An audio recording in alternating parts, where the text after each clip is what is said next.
Hello, this is Brian Rowe with Mythic MTG Tech, vlog number 2 for the month of November. Going to be doing one of these every day. Today I'm going to be talking a little bit about finance and a little bit about the spoilers that have come out recently and answering a quick question somebody sent me, which is, should I be buying packs or singles when it comes to cons right now? And that's a bit of a tough question to answer. We're going to start with that one.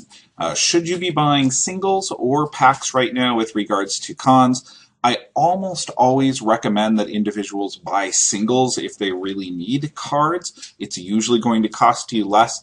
Cons is one of the few sets out there that has a lot of high value things in it, but we're a few weeks after the release, and as you can see here, this is a list of those cards costing over $5 from cons.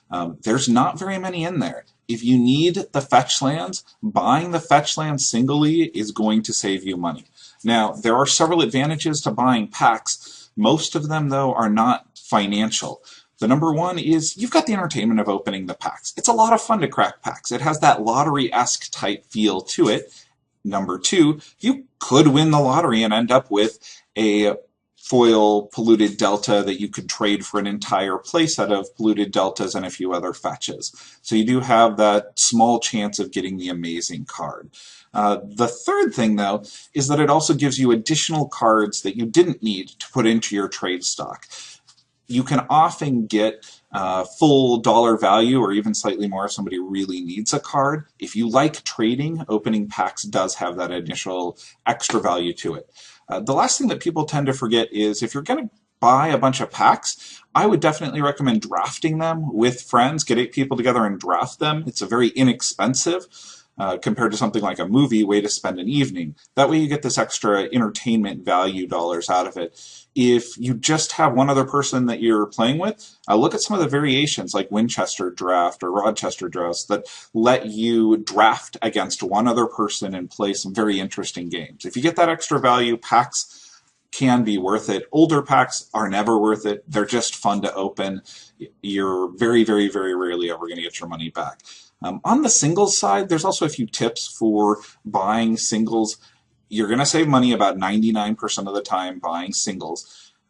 You can often talk to the owners of stores and make them an offer, and they will consider selling it to you for less. This is especially true of stores that are split with sports card stores, because it's a very common thing in the sports card industry.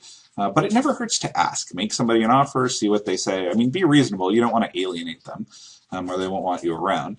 But even the stores that don't have a way to haggle with them, such as Star City or Card Kingdom, they often have their own little tips. So for example, here on the Card Kingdom website, there's this small link over here a lot of people miss, which is join our email list. They email out once a month on this list, and there's usually some type of discounted cards as part of that. They call it their private reserve. They occasionally even mail out codes that give you like 10% off on your whole order if it's over $75. So if you need particular singles and you don't need them right away, I would definitely look for things like this to try to find a discount there.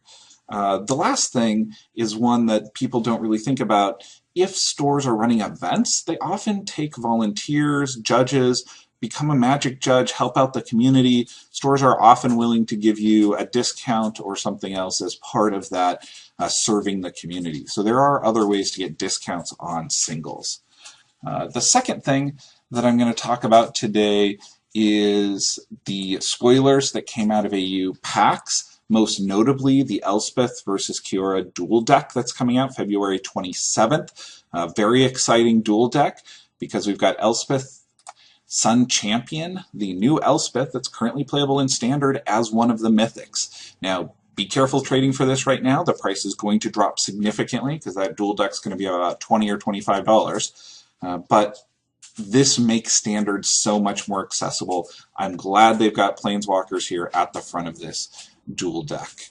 The last quick speculation tip I want to give you before I sign off today is take a look at Kor Firewalkers.